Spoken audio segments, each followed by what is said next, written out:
Bonsoir et bienvenue dans votre édition de France 3 Pays Gardois. Au programme ce soir, la réhabilitation du quartier Val-de-Gour, l'usine verte inaugurée aux portes de Nîmes et des images spectaculaires de rollers en ligne à la fin de ce journal. Mais pour débuter, une nouvelle affaire d'augmentation d'impôts à l'Audun-l'Ardoise. Caroline Boiteau, Alexandre Dequitte.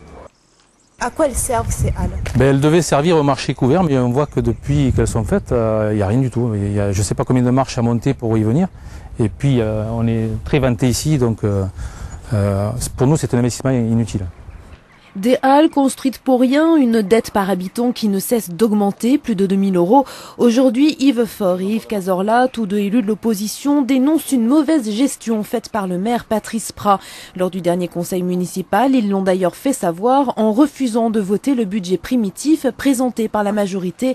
Un budget qui annonçait une augmentation de 20% des prochains impôts locaux, inacceptable selon eux. Nous sommes très en colère. En effet, cette gestion ne nous correspond pas. Nous ne l'approuvons pas. On ne peut pas accepter, tolérer 20% d'augmentation des impôts dans une période de crise, quand les gens ont des difficultés d'emploi, de pouvoir d'achat. Ça nous semble totalement aberrant.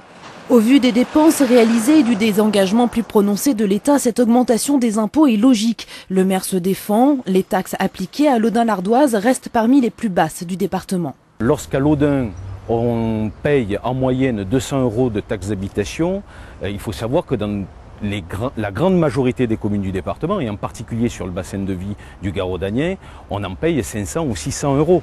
Dans un contexte économique de plus en plus difficile, beaucoup de communes ont été dans l'obligation d'augmenter les impôts locaux pour faire face à la crise. Le cas de l'Audun-l'Ardoise n'est pas un cas isolé.